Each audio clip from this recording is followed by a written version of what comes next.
Students, today's topic is logic family characteristics from chapter 2 logic gates and logic families, subject digital techniques 22320. So in this slide we'll study about the logic families. We have already studied about the logic gates, AND gate, OR gate, NOR gate, NAND gate and so on. These logic gates are the smallest digital circuits.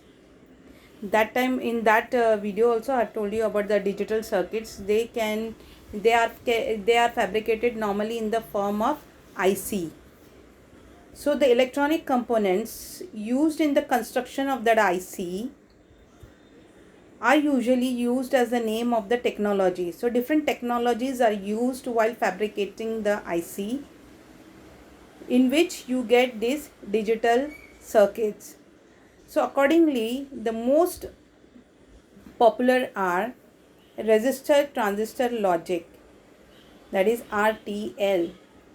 That means it is your logic gate, but internally while fabrication the resistor and transistor are used internally inside the IC to fabricate, for example, say AND gate or say OR gate. Then that technology is called as RTL, resistor transistor logic. Otherwise they can use diode transistor circuitry to form AND gate, say. That is called as DTL, diode transistor logic. So internally they use diode and transistors to fabricate these logic gates in that IC to form that digital circuit. The other type of technology is transistor logic, that is called as TTL. It is widely used here. Now in our laboratory also you are having the ICs of AND gates, OR gates. They are TTL, transistor logic. So internally in the fabrication they have used the transistor to fabricate these ICs. Then you have ECL, emitter coupled logic. So that is also a type of technology used while fabrication of these ICs. Here emitter is the main unit of fabrication, and therefore it is called as emitter coupled logic. It is having very high speed. Then next we have also studied about different types of transistor in basic electronics, if you remember. So that was transistors and field effect transistors. So while fabrication, transistors are also used and sometimes field effect transistors are used. So if they use metal oxide semiconductors, that is MOS, internally for fabrication, then it is called as PMOS technology, NMOS technology or MOS technology. The highest component density, that means in a single IC you can have many this MOS transistors for construction of the gates. One more technology is that is called as CMOS technology. CMOS is complementary metal oxide semiconductor. It is a type of field effect transistor. So if they are using CMOS inside the IC for fabrication, it is CMOS technology. So basically the IC construction of these gates, that means the logic families, can be categorized into two, that is logic family 1 and logic family 2. In logic family 1, internally transistors are used. So that is called as bipolar family technology. So if in the fabrication of the IC, if the transistors are used, normal transistors which we have studied, that is BJT, then it is called as bipolar technology or bipolar family. It comes in the category of bipolar family. In that you have diode logic, but it is not been used now, it is completely obsolete. Then you have resistor transistor logic, RTL. This type of ICs are also not used now. Then you have diode transistor logic, DTL. It is also not used now, but now the most technology uses transistor logic, that is called as TTL. So internally transistors are used. One more technology which has been widely used is emitter coupled technology, that is called as ECL. It is also known as current mode logic, CML. And the one more technology was used, integrated injection logic, but this is also not used. Only two technologies are basically used, which you are going to remember is transistor logic and ECL. Other logic families, the category 2 is if while fabrication of the IC, if metal oxide semiconductor or field effect transistors are used, it comes in MOS families. So the different IC technology you get here is, here if they are using NMOS, N channel MOSFETs, this is one family. In some of the ICs they use complementary MOS. This is another type of technology used in this logic family, but field effect transistors are used. And the other last one is BiMOS logic family using bipolar and MOS devices. So here it's a combination of bipolar and MOS. I hope you have understood. The IC fabrication technologies are of two types. One is bipolar and the second one is MOS family.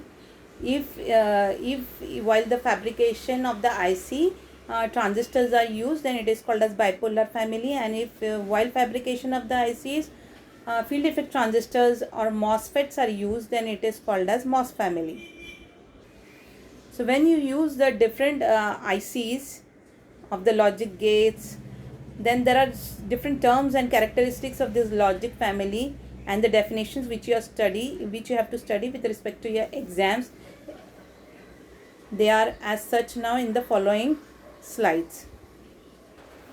So here we start with the characteristic of logic families. Few definitions related with the logic families are, first one is fan in. Fan in of a logic gate is defined as the number of inputs a gate is designed or gate is having.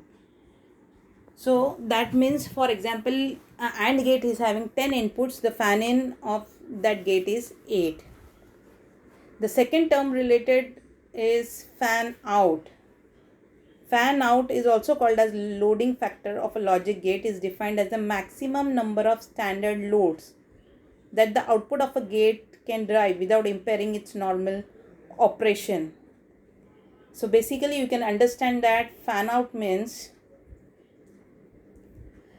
the output of the gates. For example, there are two AND gates and there are two outputs of the AND gates, and they are connected to the next gate, that is OR gate. So that is,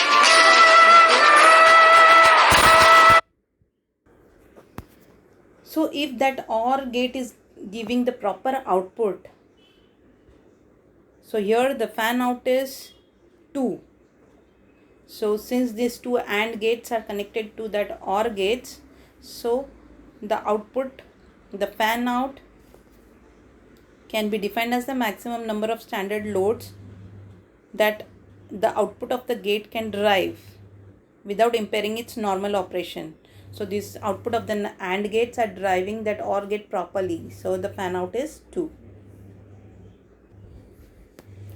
The next definition related with the characteristic of logic families are noise immunity. It is very important.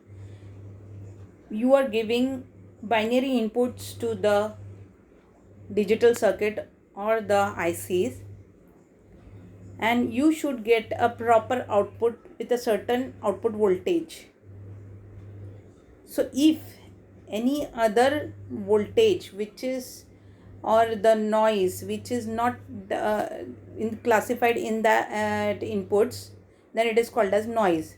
And if that noise is getting added with these inputs and the output is getting corrupted, then you won't get the proper output.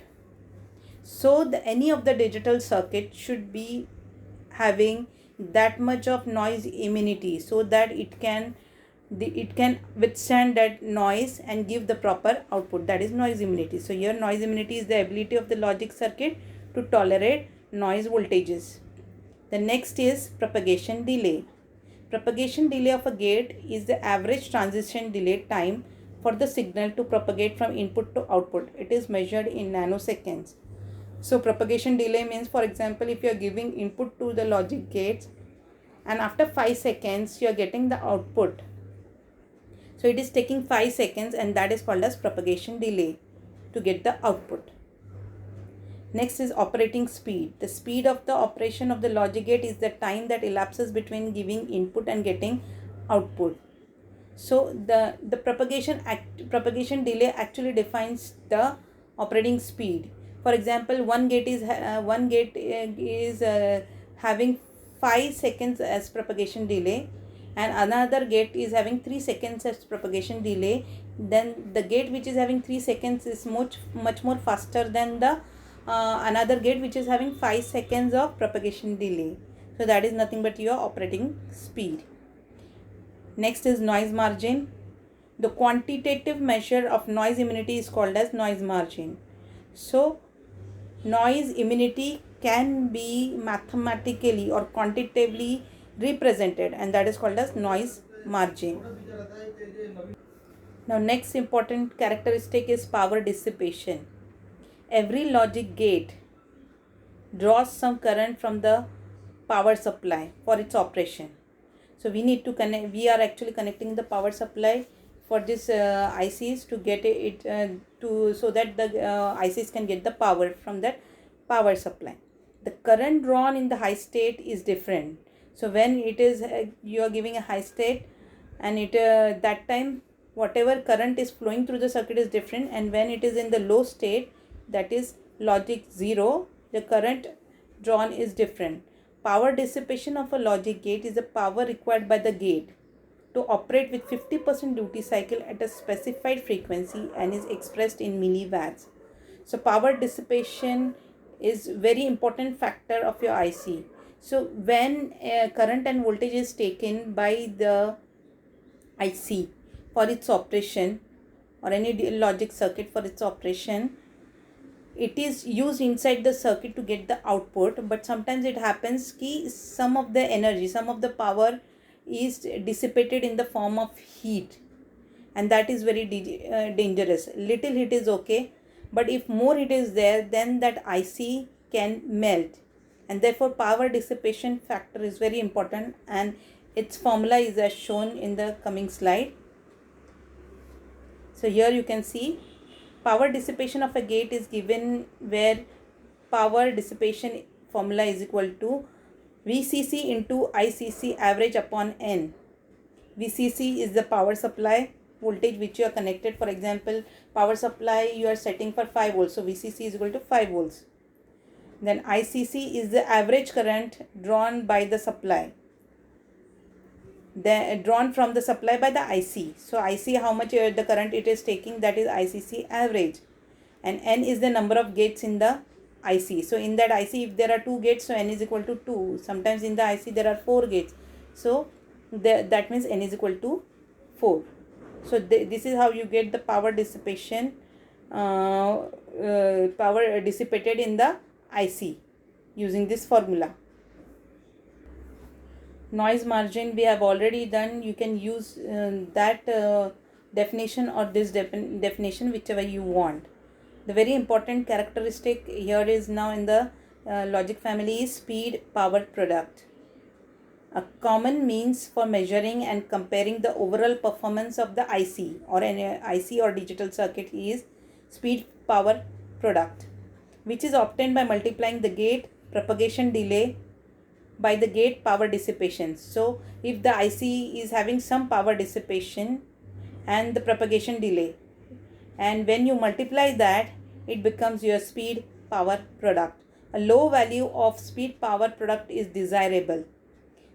So the formula for speed power product is given here, that is equal to time of propagation delay multiplied by power dissipated, and it is given by P average. Now we have already studied the different types of logic families that exist, is categorized as the logic family 1, logic family 2. We have a bipolar family and a MOS family. So in that, while fabrication of the IC, if complementary MOSFET is used, Then it comes in the category of CMOS family. If while fabrication of the IC transistor is used, then it is called as TTL family transistor logic family. And while fabrication of the family, if emitter coupled logic is used, it is called as ECL family. This is the comparison between the logic families from exam point of view. It is very important, and that is given here, which you have to understand. So here parameters are given, that basic gates. So in CMOS family, the basic gates used are NAND gate, NOR gate. In TTL, NAND gates are used. In ECL, OR and NOR gates are used. The fan out of CMOS is 50, fan out of TTL is 10, fan out of ECL is 25. Power per gate. So power per gate, power dissipation, it is milliwatts. It is 1 for CMOS power per gate. So that is 1 for CMOS, TTL is 1 or 222, and for ECL it is 4.55, 1.22 for TTL and 4.55 for ECL. The noise immunity is excellent for CMOS, TTL it is very good, and ECL it is good. And the propagation delay for CMOS is 1 to 200, TTL it is 1.5 to 33, and ECL is 1 to 4.